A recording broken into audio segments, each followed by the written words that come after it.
नमस्कार. ग्रुप डिस्कशनमध्ये प्रावीण्य कसं मिळवायचं हा प्रश्न अनेकांना पडतो. चला तर मग आजच्या या विश्लेषणात आपण तेच समजून घेऊया. कधी ग्रुप डिस्कशनला सामोरे जावं लागलंय? मग ते कॉलेज ॲडमिशनसाठी असो किंवा नोकरीच्या मुलाखतीसाठी, अनेकांना हा क्षण खूपच आव्हानात्मक वाटतो, नाही का? पण एक गोष्ट लक्षात घ्या, हे फक्त गप्पा मारणं नाहीये, ही एक परीक्षा आहे. आणि ती परीक्षा कशी पास करायची तेच आपण आज बघणार आहोत. तर मग आज आपण काय काय बघणार आहोत? सगळ्यात आधी ग्रुप डिस्कशन म्हणजे नेमकं काय, त्यानंतर यात कोणती कौशल्य तपासली जातात ते पाहू. मग चर्चेत प्रभावीपणे कसं बोलायचं याची काही साधनं बघू. प्रत्यक्ष चर्चेत हे सगळं कसं दिसतं याचं एक उदाहरण घेऊ आणि शेवटी यशस्वी होण्याची गुरुकिल्ली काय आहे तेही समजून घेऊ. ठीक आहे, चला तर मग सुरू करूया. आपला पहिला विभाग, ग्रुप डिस्कशन म्हणजे काय. खरं सांगायचं तर हे एका रणांगणापेक्षा कमी नाही. तर ग्रुप डिस्कशन म्हणजे नेमकं काय? सोप्या भाषेत सांगायचं तर ही एक औपचारिक चर्चा असते. साधारणपणे 10 ते 12 उमेदवार एकत्र येतात, त्यांना एक विषय दिला जातो आणि 10 ते 15 मिनिटात त्यावर चर्चा करायची असते. आणि हो, तिथे तज्ज्ञ बसलेले असतात जे तुमच्या मतांवरून आणि बोलण्याच्या पद्धतीवरून तुमचं मूल्यांकन करतात. अच्छा, मग विषय कुठल्या प्रकारचे असतात? साधारणपणे 4 प्रकारचे विषय आपल्याला बघायला मिळतात. 1. वस्तुस्थितीवर आधारित, जसं की प्लास्टिकवर बंदी घालावी का. दुसरा, सामाजिक किंवा राजकीय मुद्दा, उदाहरणार्थ मॉरल पोलिसिंग. तिसरा प्रकार असतो अमूर्त विषय, म्हणजे विवेकबुद्धीसारखा. आणि चौथा, केस स्टडीवर आधारित, जिथे तुम्हाला एक परिस्थिती दिली जाते आणि तिचं विश्लेषण करायचं असतं. आता वळूया आपल्या दुसऱ्या विभागाकडे. कोणती कौशल्य तपासली जातात, म्हणजे जे परीक्षक असतात ते तुमच्यामध्ये नेमकं काय शोधत असतात. हे बघा, परीक्षक मुख्यत्वे 2 गोष्टींकडे लक्ष देतात. एक म्हणजे तुमचं कंटेंट आणि दुसरं म्हणजे तुमचं आचरण. कंटेंट म्हणजे काय, तर विषयाबद्दलचं तुमचं ज्ञान, तुमचे मुद्दे, तुमचा युक्तिवाद. पण तितकंच किंबहुना त्याहूनही जास्त महत्त्वाचं आहे तुमचं आचरण, म्हणजे तुमची बोलण्याची पद्धत, तुमचं संवाद कौशल्य आणि तुम्ही गटात कसे वागता. विचार करा, तुमच्याकडे कितीही भारी मुद्दा असला पण तो मांडण्याची पद्धत चुकली तर त्याचा काहीच उपयोग होत नाही. चला आता बघूया आपला तिसरा विभाग, तुमची संभाषणाची साधनसामग्री. सोप्या भाषेत सांगायचं तर चर्चेत प्रभावीपणे योगदान देण्यासाठी कोणती भाषा वापरायची. एखाद्या चर्चेत प्रभावीपणे सहभागी होण्यासाठी योग्य शब्द वापरणं खूप गरजेचं आहे. आपलं मत मांडताना माझं मत आहे की, किंवा मला असं वाटतं की, असं म्हणून सुरुवात करा. आणि जेव्हा तुम्हाला समोरच्याचा मुद्दा पटतो तेव्हा अगदी बरोबर किंवा मी तुमच्याशी पूर्णपणे सहमत आहे असं म्हणून त्याला दुजोरा द्या. यामुळे काय होतं तर एक सकारात्मक वातावरण तयार होतं. आता सगळ्यात महत्त्वाचं कौशल्य ते म्हणजे विनम्रपणे असहमत होणं. अनेक जण इथेच चुकतात. थेट तुमचं चुकीचं आहे असं म्हणण्याऐवजी मी तुमच्या दृष्टिकोनाचा आदर करतो पण मला जरा वेगळं वाटतं असं म्हणा. असं बोलल्याने तुम्ही केवळ सभ्यच नाही तर एक समजूतदार टीम प्लेयर आहात हे सिद्ध होतं.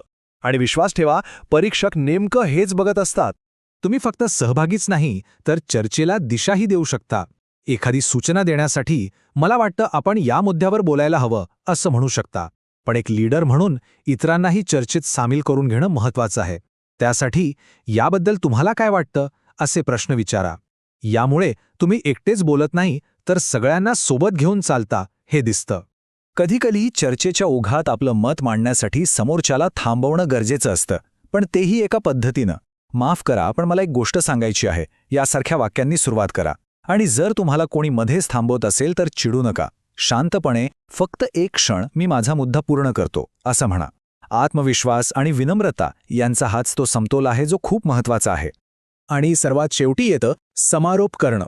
तर थोडक्यात सांगायचं झाल्यास असं म्हणून संपूर्ण चर्चेचा आढावा घेणं हे एक उत्तम नेतृत्वगुण दाखवतं. अनेकदा चर्चा भटकटलेली असते, अशावेळी तिला एका निष्कर्षापर्यंत आणणं खूप प्रभावी ठरतं. परीक्षकांवर याचा खूप चांगला प्रभाव पडतो. ठीक आहे, थिअरी तर खूप झाली. आता आपण जी साधनं पाहिली ती प्रत्यक्ष चर्चेत कशी वापरली जातात ते बघूया. चला तर मग आपल्या चौथ्या विभागात, चर्चा प्रत्यक्ष कृतीत. समजा विषय आहे किशोरवयीन मुलांना वेगळा मोबाईल फोन द्यावा का. बघा मनीषा कशी चर्चेची सुरुवात करतेय. ती स्पष्टपणे आपलं मत मांडतेय. मला वाटतं मोबाईल फोन खूप आवश्यक आहेत, ते शैक्षणिक उद्देशांसाठी खूप उपयुक्त आहेत. आता मनीषाने मुद्दा मांडल्यावर अनामिका त्यावर प्रतिक्रिया देते. ती म्हणते, मी सुद्धा मनीषाशी सहमत आहे, कारण इथे ती फक्त हो म्हणत नाहीये तर मनीषाच्या मुद्द्याला पुढे घेऊन जात आहे. हे दाखवतं की ती इतरांचं बोलणं लक्षपूर्वक ऐकत आहे. आता जॉनचं योगदान पहा. तो म्हणतो, मला यात एक गोष्ट जोडावीशी वाटते, आणि मग तो एक पूर्णपणे वेगळा दृष्टिकोन मांडतो की मला भीती वाटते की ते अयोग्य गोष्टीही पाहतात. बघा, इथे त्याने फक्त सहमती किंवा असहमती नाही दर्शवली, तर चर्चेला एक नवीन महत्त्वाची दिशा दिली आहे. आणि मग शेवटी जेव्हा परीक्षकांनी जॉनला समारोप करायला सांगितलं तेव्हा त्याने दोन्ही बाजूंचे मुद्दे एकत्र करून एक संतुलित निष्कर्ष काढला. तो म्हणतो, सर्व मुद्दे विचारात घेता मोबाईल एक चांगलं आणि उपयुक्त साधन आहे, पण त्याचा वापर विवेकपूर्ण पद्धतीने करायला हवा. हे बघा, हे एका उत्तम समारोपाचं अगदी परफेक्ट उदाहरण आहे. चला, आता आपण या विश्लेषणाच्या शेवटच्या आणि सगळ्यात महत्त्वाच्या भागाकडे आलो आहोत. विभाग 5वा, प्रभावी योगदानाची गुरुकिल्ली, म्हणजेच तुमचा मास्टर स्ट्रोक. तर मग चर्चेत प्रभावी योगदान कसं द्यायचं? एक गोष्ट लक्षात ठेवा, तुम्ही 4 प्रमुख भूमिका बजावू शकता. एकतर चर्चेची सुरुवात करा, नाहीतर तिला योग्य दिशा द्या, किंवा जे शांत बसले आहेत त्यांना चर्चेत सामील करून घ्या. आणि जर काहीच जमलं नाही तर निदान चर्चेचा चांगला समारोप तरी करा. यापैकी कोणतीही एक भूमिका जरी तुम्ही उत्तमरित्या पार पाडली तरी तुम्ही नक्कीच तुमची छाप सोडू शकता. म्हणून फक्त सहभागी होण्यासाठी सहभागी होऊ नका. अशी व्यक्ती बना जी संपूर्ण चर्चेची पातळी उंचावते. आपलं ध्येय केवळ चर्चेत टिकून राहणं नाही, तर चर्चेचं नेतृत्व करणं आहे. तर मग या सगळ्या माहितीनंतर एक प्रश्न नक्कीच पडतो की तुमच्या पुढच्या ग्रुप डिस्कशनमध्ये तुमची पहिली भूमिका कोणती असेल? चर्चेची सुरुवात करणारी, तिला दिशा देणारी, की सर्वांना एकत्र आणून तिचा समारोप करणारी? यावर नक्की विचार करा. www.testwiser.com. Testwiser is a digital learning platform designed for students to prepare for board and competitive exams, offering chapter-wise tests and full-length mock tests. Study material like video, PDF notes, DPP, MCQ, theory, and most important, Maharashtra engineering admission counseling across multiple domains.